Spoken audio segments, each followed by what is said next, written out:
before we get to today's episode, I want to tell you about one of our great sponsors here in the 5 Reasons Sports Network, and that is Miss-Inc. They're social media problem solvers specializing in social media marketing and content writing. Over 10 years in business, opening in January of 2008. They believe in a personal and customized approach to marketing, and as such, they only represent businesses that are serious about taking their visibility to the next level. Social media marketing requires much more than just a blog or profiles on websites like Facebook and Twitter or Instagram. It takes smart strategy and a daily interactive focus. Miss Inc. has been leveraging social media in Miami for businesses since 2008. So don't believe in cookie-cutter strategies or boxing in your business with others in your industry. Check out their services at miss-inc.com or by calling 305-537-6465. Also, if you take out an ad package with us here at 5 Reasons Sports, you'll get a free consultation with Miss-Inc. for your social media. So check out miss-inc.com. That's miss, miss-ink.com. And now, on to our UM-LSU Recap.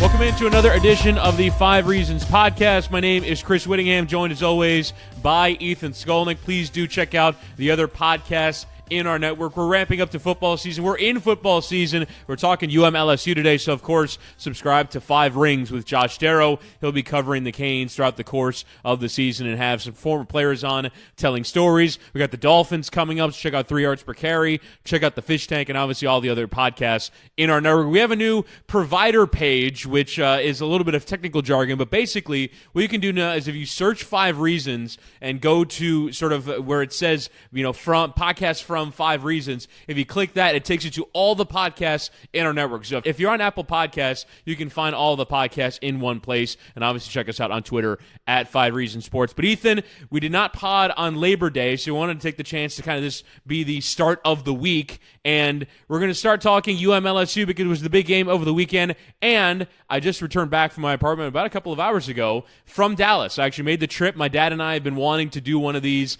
major neutral site games, either go to a championship game or a big road game, and we decided to make the trip to Dallas, and naturally they were 33-3 down by the time that we had really gotten settled in, so it was unpleasant. Yeah, I can imagine. I actually covered the last time that this happened against LSU, the Peach Bowl up in Atlanta. What I remember from that was a couple of different things.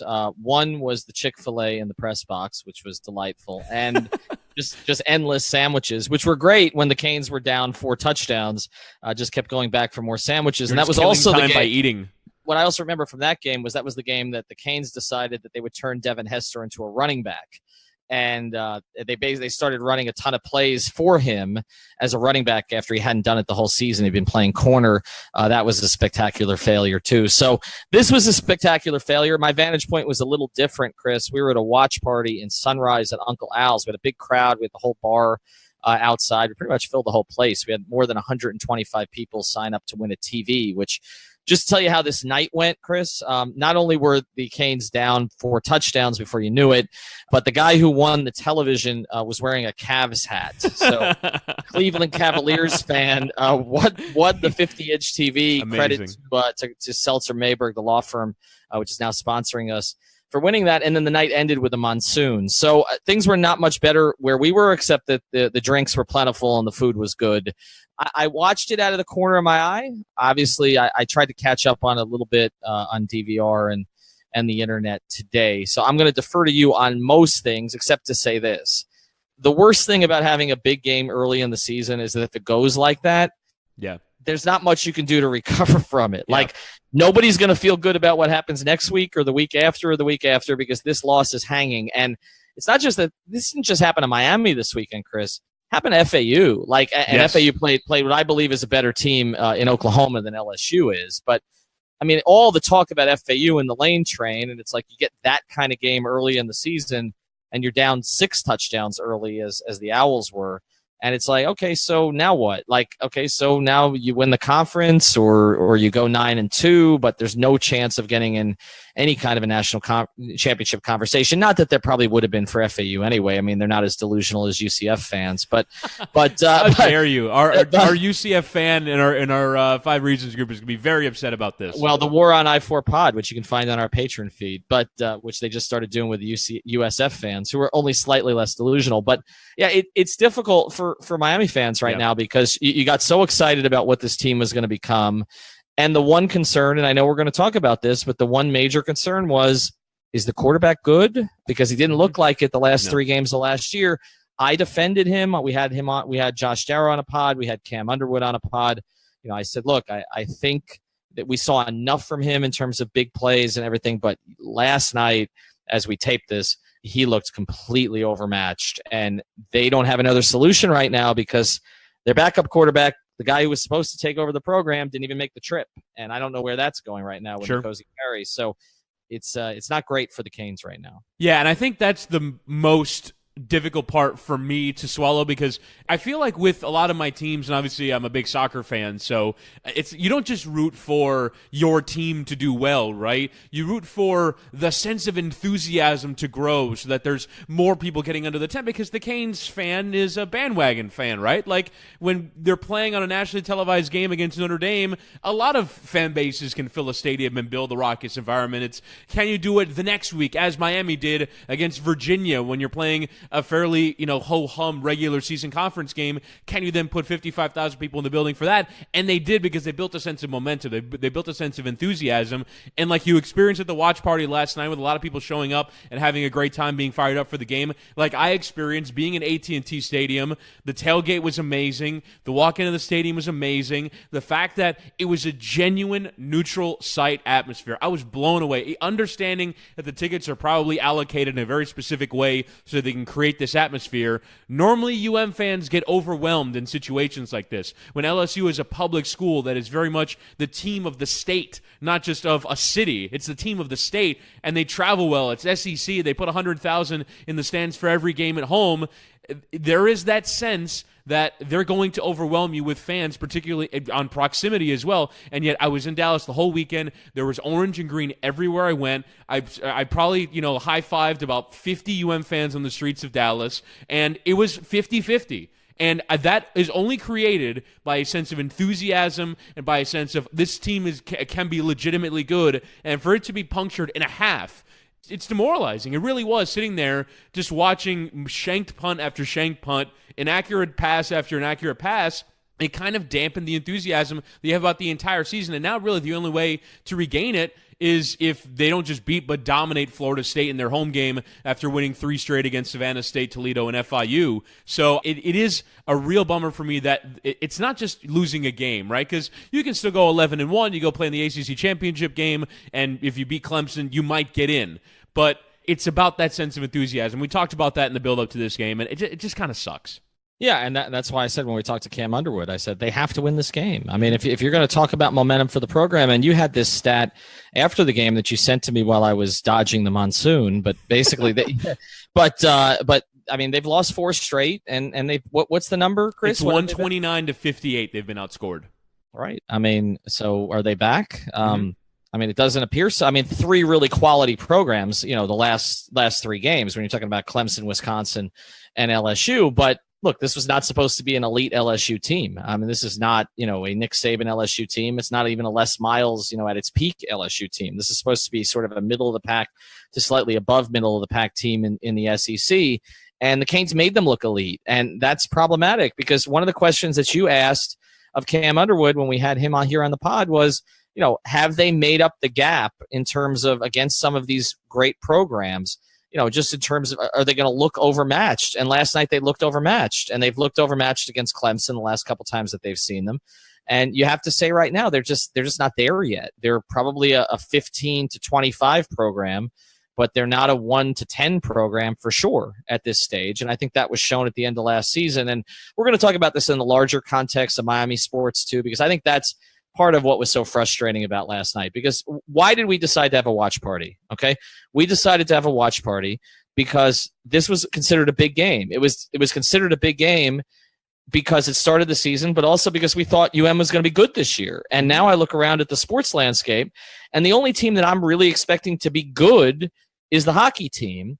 And I don't know that enough people are going to care about that. I hope they do, but I think they're positioned for it. And so I'm looking at the calendar, and I'm like, what are we going to have watch parties for? I mean, we're going to have a soccer match between us in about a week and a half, which I'm going to promote here on this podcast, because I don't know. I don't know after week 4 how many Dolphins watch parties we're going to be able to get people out to.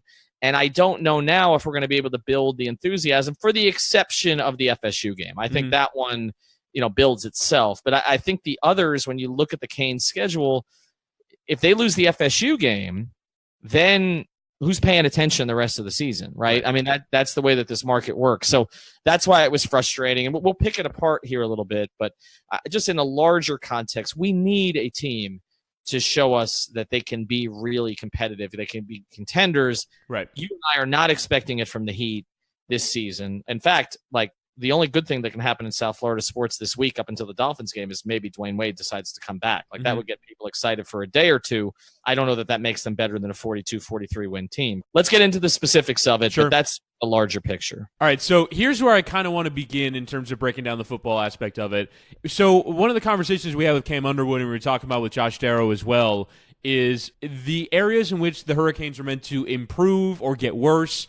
And yet the feeling that I kind of got watching the game was it's basically the same team, right? You look at the linebacking core. The linebacking core is obviously excellent. I think on the defensive line, they did a really good job in terms of, except for really one play, for the most part, shutting down the run, getting after the quarterback, and doing a decent job. They lose Trajan Bandy in the first series of the game, so that's not ideal in terms of the secondary. But defensively, as much as the score indicated a poor defensive performance, I thought kind of play in, play out, really the only thing that LSU could do was get quick slants off. That was the entirety of their offense, and for the most part, slowed down their passing game, and I don't think let up too much in the run game. So as much as while they were trying to kill the game off, they didn't get off the field quickly enough. That's also at times what their defense was last year. But to me, the disappointing aspect is on offense, and we'll talk plenty about Malik Rozier, but just more generally, that the offense is basically the same.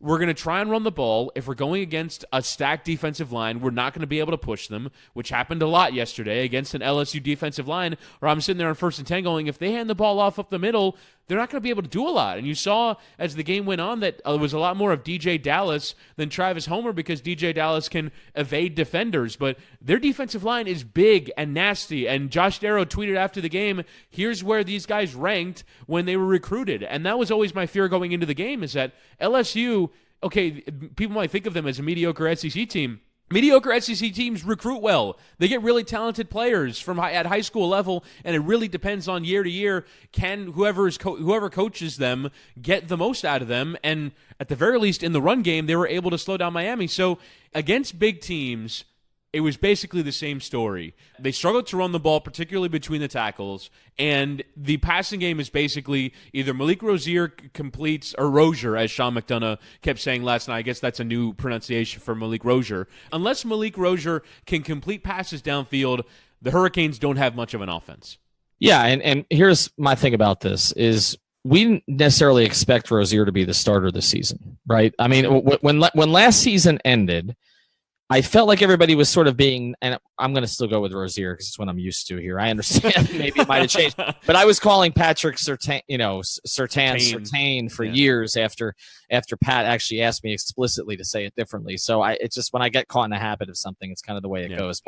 But what I would say on this with Rozier is when the season ended last year, after those 3 games, I think most people were kind of trying to be nice to him to say, yeah, he should have a chance to start next year. The assumption was that one of these other quarterbacks that they've recruited over the past few years would beat him out, right? And that Richt was basically playing the political game to a certain degree, and this is another topic entirely, but what Nick Saban has been doing in Alabama, right? Where the other guy was more heavily recruited, Tua, but he's still trying to take care of the guy who was the primary guy last season, to the point that he's snapping at reporters on the field for asking him the question, right? When it's totally clear who the more talented guy was. And I think that most people who followed the Canes, whether it was, very closely or sort of casually assume they would come up with a better option this offseason. Yeah. That Rozier, and again, I defended Rozier on a previous pod because he did make some plays for them last season. But I the way I viewed it was, okay, he's there unless they come up with someone better. Mm-hmm. And we thought they would come up with someone better. And it just didn't happen with Perry this offseason. Like, I think the assumption was it would. And then you get the news right before the game that he's not even traveling to the game.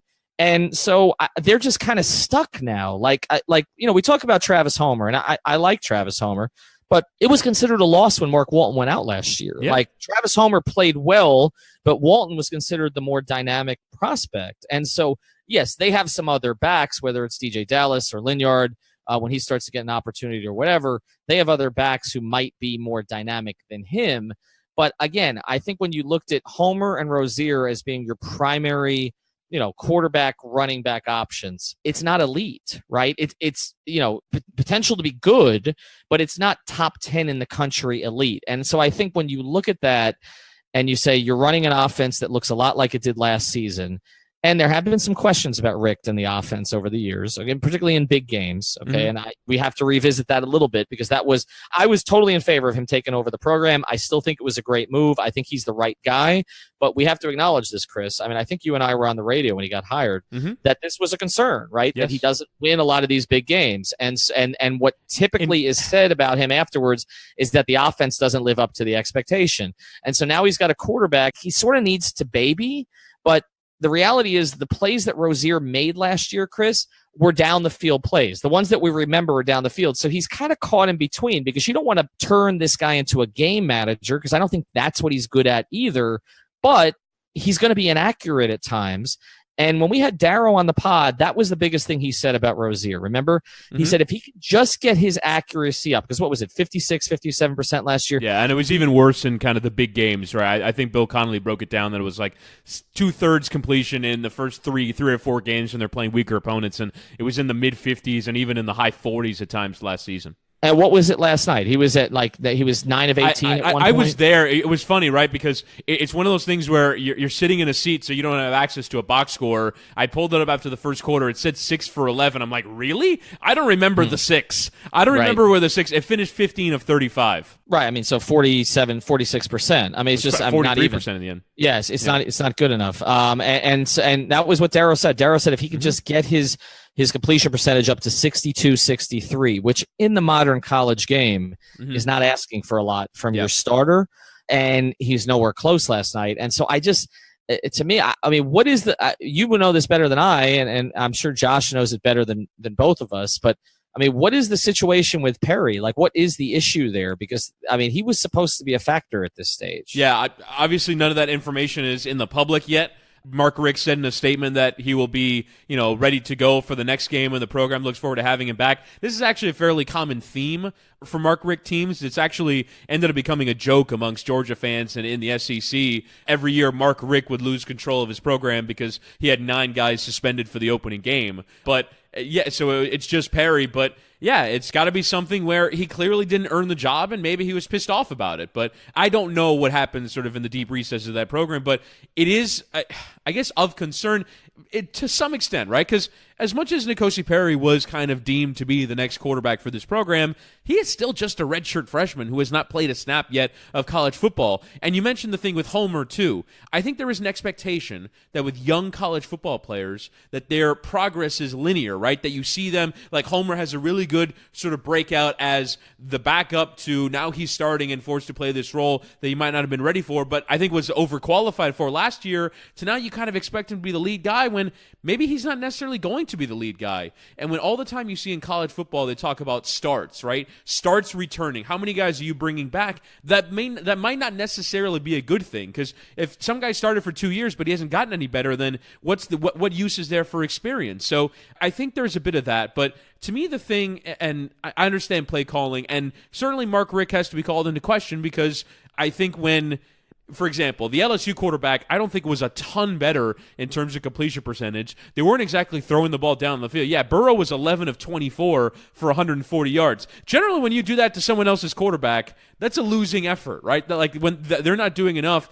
Nick Brissett in the run game having a 50-yard touchdown, and then outside of that, 21 carries for 75 yards. That was enough to get it done. Like, they figured out a way to make the big plays. And that's actually a formula which Miami followed at times last year. And as much as you talked about Miami not winning big games, they won 3 last year. They beat Florida State on the road, and they beat Virginia Tech at home, and they beat Notre Dame at home. And those were all big games at the time, right? Like, maybe you want to look back and play revisionist history, but those were all big games at the time.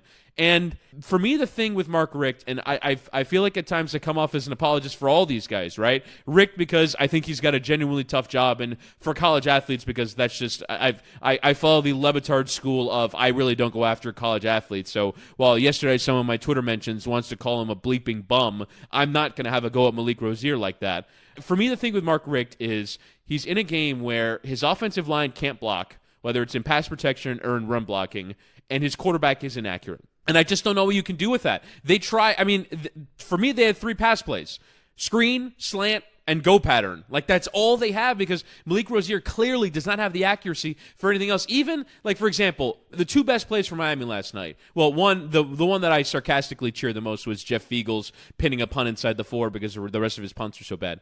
But, by the way, before you go on, though, I want you to finish the thought. But the loudest cheer at the watch party, the loudest cheer was when he pinned that punt. Yeah. I mean, the place exploded. It's like, we had 50 or 60 people outside, and it was like, it was the loudest cheer of the night. I love a sarcastic cheer. I love a sarcastic cheer. And all the people around me were like so beaten down, and they were still quiet. And I stood up and I was screaming, "Yes, we're not incompetent at punting." And I got some laughs from the people around me, but like I was absolutely sarcastically cheering because the rest of the night was a catastrophe. But for the 2 greatest plays of the night, right, were Jeff Thomas leaping grabs. One, he just gets the foot in, and the other is the Odell Beckham catch.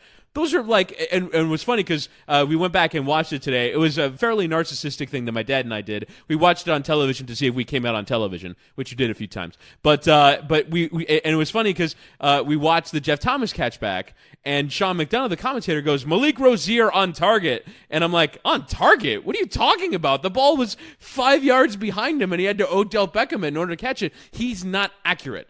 And there is no getting around it. And so, like you said, Mark Richt had to baby him, but really the only way in which you baby him is you either throw a screen pass or 40-yard pass. Like, those are his only choices. And if he doesn't hit the 40-yard passes on the day, you're going to lose. And LSU had them covered well. And when you played FSU last year, you were able to hit enough of them to go and win the game, right? The last play is a sort of last-second heave, of which there were many last season. If he's not hitting them on the day, you're going to lose. And that was the tightrope that UM walked last year. They won 10 straight games even with that game plan, and in some ways were fortunate to do so. But last night is what it looks like when it doesn't work, when you don't hit enough big plays to convert and turn long drives into touchdowns. One more thing on Perry, because I'm with you. I don't Sure. like going after college athletes, and so I think that the hatred that Rozier gets on Twitter and Instagram is unfair. And again, I just don't think it's appropriate. But just coming back to this on Perry, I was looking up some of his numbers when he was recruited. So Scout had him as the 84th player in the country, 4-star recruit, who was given offers by not just Miami, but Auburn, Georgia, South Carolina, Tennessee, Utah, Virginia Tech, and West Virginia. Mm-hmm. Okay. It's a highly recruited player. So I understand what you're saying about, this idea of counting on a guy who's a redshirt freshman, but I understand why Canes fans counted on it. I understand why they looked at Rozier last year and were like, okay, he's okay at times, and some people don't think he's okay, but I think there were some who thought he was, but he's just not of the caliber to lead a program that has the aspirations that this program. In terms of pedigree and in terms of performance, he is a very much middle of the road college quarterback. Right. And so that works at a lot of places, but it depends what we think UM is right now. If that's what UM is, he's fine, and you can get by with it, and you're probably going to win 9 games this year anyway, and you're probably going to be ranked 18th, and that's fine. But if we're talking about being a national power, you needed someone with Perry's pedigree to step up early in his college career, and clearly it hasn't happened. And that to me is we're going to talk about the other issues that the Canes have, and they do have them, particularly on the lines. But to me, that's the major thing here. The punter is a problem, and clearly that's a pedigree thing. He should not be punting in a major program. Yep. I think that was proven last year. I mean, I know what his name is, but I mean, they had to come up with a better solution there. But again, he's just a punter. I know it changes field position, but it doesn't affect every offensive play. The Perry thing is damaging, and it has to be figured out. And if it is just that he was upset that he's not starting, which we've seen that. I mean, look at the Dolphins a couple of years ago, right? Jay Ajayi didn't make a trip to Seattle because he was upset because he thought he was better than Arian Foster. And the reality was he was right? Like he was right. Yep. I mean, whatever you think of Jay Ajayi, he proved that. Arian Foster was out of the NFL in 3 weeks. He now hosts a very successful podcast. And Ajayi is part of a running back rotation for the Super Bowl champion. So Jay Ajayi was correct on that. And it's not even unprecedented in college football. You mentioned the Tua example. Like, I go back last year, like, this is a very kind of college football dorky example, but you recall last year the game that the University of Miami lost was to a third-string quarterback in Pittsburgh, and it was basically this guy that was a freshman, and they kind of thought he would eventually be the future of the program, but he ended up being the best-performing quarterback that they had all year. He was even better than the grad student transfer they got from USC. He was a true freshman. And so it is possible that coaches tend to go for players that they trust to know the offense, that they can trust that they're going to do this job, right? And that coaches might not see the forest from the trees.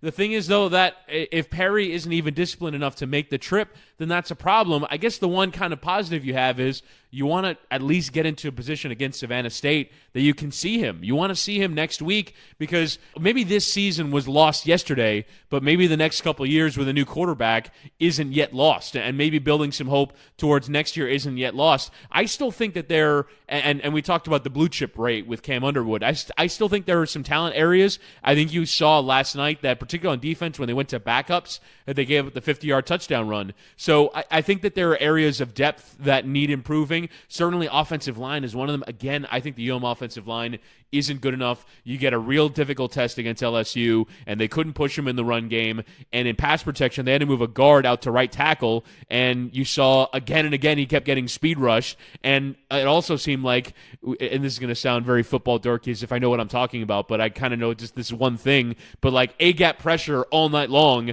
And Malik Rozier, and this is something, where do you stand on this, Ethan? So all night long, he's getting A-gap pressure. All night long, he's running away from it. He ends up actually leading the team in rushing attempts with 16 as a quarterback, and only ends up with 7 positive net yards because he also got in college sacks count for negative rushing yards. I hate that rule. Right. Because you have to go to like the gain minus the loss to get a real sense of it. But you saw last night that he with his feet was probably the most reliable thing that UM did.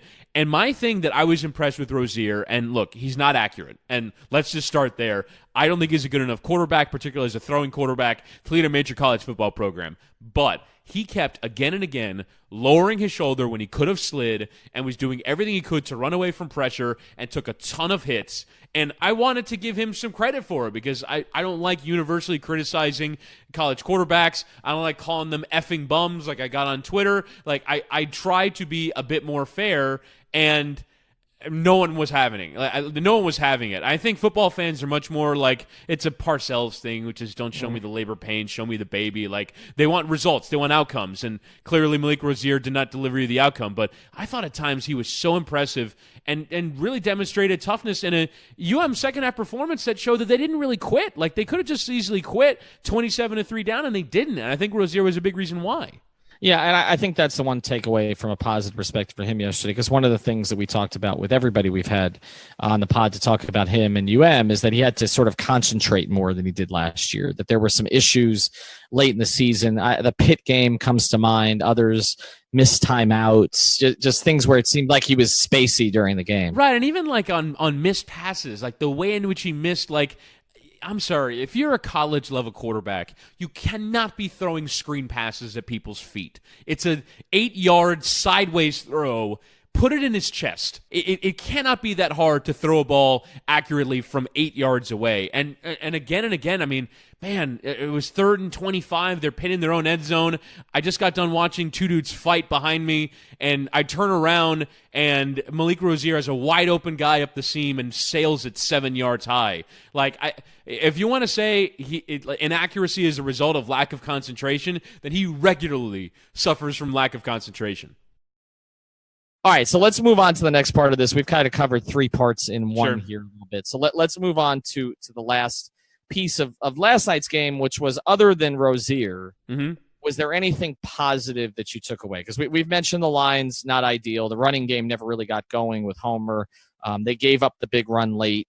Accuracy wasn't good enough. The play calling didn't seem to be good enough. I mean, nothing was really good enough. But give me something, Chris, something that you liked. Okay, so I love discovering Jeff Thomas last night. And while he had a couple of plays last year, I thought at times he was an unreliable target. I think you saw that particularly down the stretch. Once you're going into these big games without Herndon, without Amon Richards, without big pass catchers, I don't think that Jeff Thomas did enough towards the end of last season to feel like you were there with him, that he's a reliable target. He's that this year, man. Those 2 plays he made were ridiculous. I think you saw, particularly before Bandy went out, the way that the defense was flying, and I still think that defensive performance was redeemable. If you just looked on yardage, if you just looked at where they got beat, like, they got beat on one rushing play and had a few dumb penalties that prolonged drives. Like, I feel like for the most part that defense was of the level of LSU. Like, I don't feel like, you're going into the game saying you're going to get beat up. I thought Gerald Willis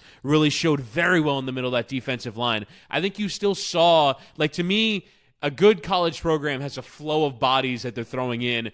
At times on defense, it looked weak, particularly once you get into the second string secondary, because it was such a lack of experience there, and at linebacker as well. But I think you kind of have a rotation defensive lineman you feel pretty good about. So there are a few players that flash very well. I thought Gerald Willis was absolutely one of them. I'd have to study the game more, just because when you're in person, you miss some details. But love the way that Jeff Thomas played. I think the fact that by the end of the game they're relying on DJ Dallas more than they were on Travis Homer indicates to me that they're going to go forward with that. And in terms of positives, like, as much as we talked earlier about momentum kind of being over for now, if they can win their next 3 going to the FSU game, if they win that FSU game and they start going on 4, 5, 6, 7 in a row, then I think they can reclaim it. I think, to me, the thing that gives me some positivity is that I really don't think this team fell off from last year. I just don't think that they've improved. And so I still think they're going to win a bunch of games. I just don't think that they've really reached that status yet as perennial top 10 team, as playoff contender, as team that's even, for me, in the vicinity of Clemson. We haven't really seen Clemson. I think, they played some patsy team. They won 48-7 in the opening game against Furman. They had their first real test on the road against Texas A&M at the weekend. But I think that you're not at that level yet, right? And you're some ways off it. And that's a disappointment. But I still think that you're going to be good enough to win a fair amount of games this year. Yeah, but I don't think that's going to be enough for people, because I think the expectations were higher. Right. Well, I mean, it was enough last year. And you know what? I do want to push back on that a little. I think it's not it's not like sort of, it's not the U, right? It's not being back. But it was such a barren period that winning 10 games a season is still market improvement from where they've been for 15 years. And right, Chris, but they won their first 10 last year. See, to me, that's the thing. So I understand what you're saying. They finished 10-3. They ended up sort of out of the mix there in terms of any national championship picture. But up until that last week, we thought they had a chance for that, right? Like, we thought that they could get into that Final Four, and there were Canes fans who believed that they should be considered for that, strongly believe that. And now the problem is, again, you're starting with a loss. So I do think that they can build momentum, but one of the problems they're going to have now is, let's say LSU ends up being what we expected, right, which is a middle of the pack to slightly above middle of the pack SEC team. It's not going to reflect well on the Canes if LSU ends up 7-5, which I still think is a legitimate possibility based on what the rest of the SEC looks like. I mean, Alabama for one, but some of the other teams that they have in there. And so I think what you really need is LSU to finish 10-2. I just don't know if that's going to happen. Right, you need LSU to be good. And look, I mean, they have, like their division, obviously, it's the murderer's row of college football. The SEC West is one of the most impossible things that any team has to negotiate in a given year. But you do have Texas A&M with a new coach. You have Ole Miss, who brings back an interim, Arkansas with a new coach. So, like, you're right. Really, the hope is that LSU carries on and is at least kind of third behind Bama and Auburn, who I think are going to be really good this year. And they kind of finish 9-3, 10-2 to kind of justify that loss. But you're right. At times, it did look like they're not just off. They're some ways off. But I do think there's a scenario in which the game looks relatively the same, and without Bandy getting the targeting penalty, without again, it's when you give up a football play, you can't say, well, if you factor that out, no, I mean you got beat. But I think there's a few ways in which that game could have looked a little bit better. But yeah, I still think they're some ways off. Hey, it's Ethan Skolnick, co-founder of the 5 Reasons Sports Network. You may have made it out to one of our 2 parties we've had so far, both of which were huge successes. Even if the Dolphins and Canes lost, we did one at Texas Roadhouse and one at Uncle Al's Cafe in Sunrise. This time, we're going to participate. September 12th, 7:30 p.m., that's a Wednesday, we're going to be at Soccer Zone Indoor. That's Miramar Parkway and Flamingo Road in Miramar. It's a great new facility, and we're going to have a field for 90 minutes, air-conditioned, enough for 10 to 12 players to play. Here's all you need to do before you show up. Subscribe to our Patreon feed. Now, that's on Podbean, so what you'll have to do is download the Podbean app for free on either iTunes or Google Play, depending on whether you are Apple or Android. Then go to 5 Reasons Sports, download the 5 Reasons Sports flagship, and then pay for Patreon. Now, we have lowered the price from $5 to $3 for just September to get everybody involved there. What will you get? A ton of extra content. We've got content from all the podcasts in our network. We've got fresh commentaries from a lot of local contributors. We've got a couple of new podcasts that we're playing around with. One is called Out for the Count. It's a boxing MMA podcast. And also the War on I-4. That's USF and UCF. So September 12th, Soccer Zone Indoor, 7:30 p.m. And all you need to show us is that you subscribe to the 5 Reasons flagship Patreon feed. And now, back to the episode. All right, so let's move on to the last part of this, Chris. Sure. And that's it. If they are some ways off, where's the hope in this market? Because that's kind of the larger issue. We run a podcast network that is based on South Florida sports.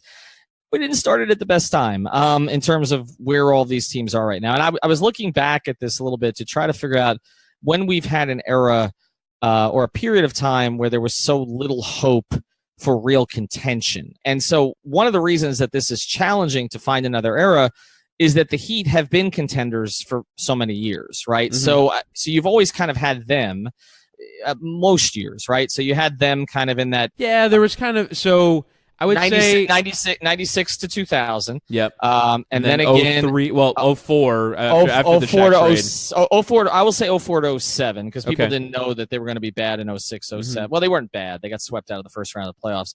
But then, 2008 to 2010, they weren't bad, but they weren't contenders, but they had an elite player who at least made you watch. And then 2010 to 2014, obviously, and then the hangover from that.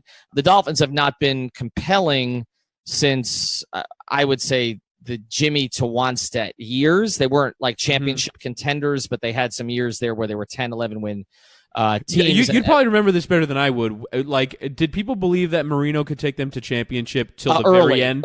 Early, not near the end. The only years that I think it got talked about were, there was a couple of years, maybe 92, 93. The year that they lost in the AFC Championship game to the Bills, the 29-10 game, which, again, they haven't been back since, so that's 25 years.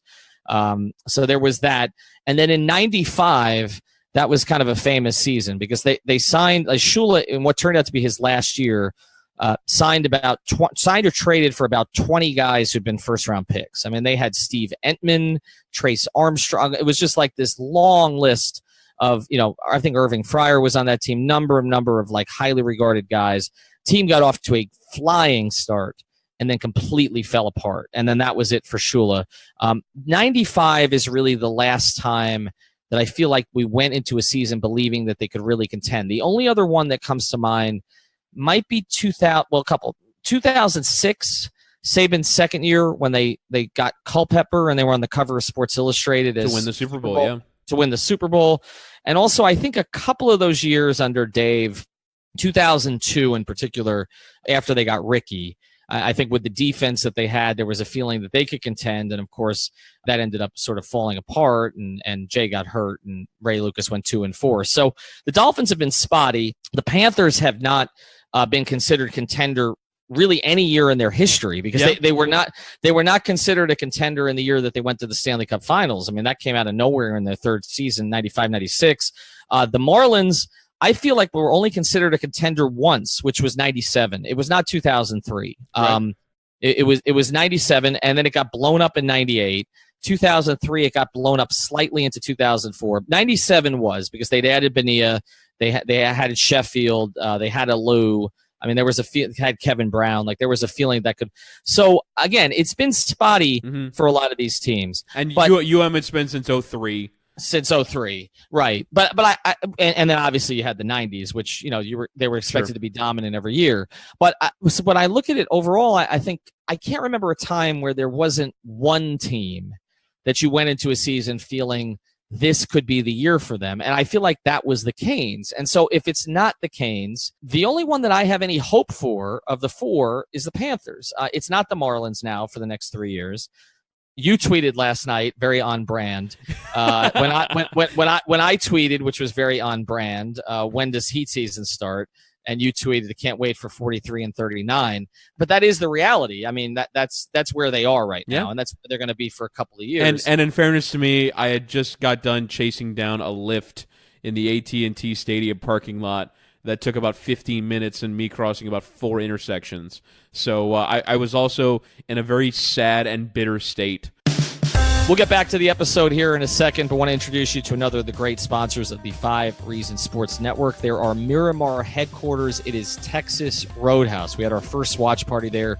It was a great success, even though the Dolphins lost. But I've been out there a couple of times since because my daughter loves the kids' night. Every Tuesday night, $1.99 kids meal with a purchase of an adult meal at Texas Roadhouse. They got great drinks. They got great food. They've got great beer, obviously, and it's a great place to just hang out. And if you go for kids' night, your daughter or son will have a great, great time because they've got Andy the Armadillo walking around. They've got arts and crafts. They've got someone making balloons. They've even had a magician. Sometimes they have a bounce house outside. So it's just a great place for the whole family to take your family on a Tuesday night. We'll be having another watch party there soon enough. We're also giving away $30 gift cards throughout the network. So be on the lookout for that. We're giving them out exclusively to patrons as well. If you subscribe to our patronage page on Podbean, you get an opportunity to win a $30 gift certificate. So check it out, Texas Roadhouse on Miramar Parkway, just west of I-75. And now, back to the episode. So that's where they are. And the Dolphins, I mean, I have them over 6.5 by a half. I think they're going to win 7 games this year. They might win 8. If everything breaks right, and they don't have a player in the top 100 of ESPN's player poll. But to me, the only team that's positioned is the Panthers, and I'm worried about doing this, Chris, because I've done this with the Panthers before. Yeah. When they got Pavel Bure, there was a lot of excitement about that, what they could become. When they made the playoffs a couple of years ago, and probably should have gotten out of the first round because Trocheck was tripped. If they'd gotten out of the first round, I think that team actually could have made a run with what they had. And then they basically moved Dale Talon to the side, went with some analytics guy, made a bunch of stupid moves in the offseason. And so now they've brought back Talon, had a good offseason, and here they are. I don't want to get that excited about them because I every time I do that, I'm wrong. But they made a pretty compelling run in the second half of last season. And their best dudes are young. Their best dudes are signed, young, man. And signed. Young and signed, yeah. Young and signed, whether it's Barkov or Trocheck or Huberdeau or any of the other guys that they have. So to me, they're the only one, and they have a major issue because they've got a location problem, and I think, okay, so maybe you feel like they can make the playoffs, but I feel like Tampa now gets behind the Lightning because they don't just think that they're going to go deep in the playoffs. They think they're going to win the championship. And so there are a lot of Lightning fans now in Tampa, which you wouldn't expect. There are a lot of Nashville, not a Nashville Predators fans in a place where you don't think that there might be. But you have to be this way for years, plural, where you think that where you're going deep in the playoffs, where you're creating fun atmospheres, where every year you think if you bring the same team back, they're going to go again. The Panthers are so far away from that, and they've got a location problem. So in terms of that feeling that you're talking about, which is you feel like they can be among the sports elite, I don't think there's anyone right now. And so, yeah, it's very sad, and we'll be closing our podcast network. But we'll be talking about more things this week. One thing that you should be on the lookout for is that for our 100th episode, this is episode 99. I wanted Jason Taylor for it, but I could not steal him from Fish Tank. I'm sure you're going to hear JT on there before too long with OJ McDuffie and Seth Levitt, who's run Jason's foundation for a long time. So I could not pull that off, but I was able to steal Dan Le Batard. So for our 100th episode, we will be taping with Dan. That will be out here shortly. You might even listen to that one before you listen to this. But we're going to expect to have a lot of fun with that. Episode 100, Dan and all the people that work with him on the Dan Le Batard Show, which I think is the premier media property in South Florida, the premier sports media property for sure. They've been very supportive of us, and so we're very excited about that. So next time you hear from us, you will also be hearing from Dan. We will talk to you soon.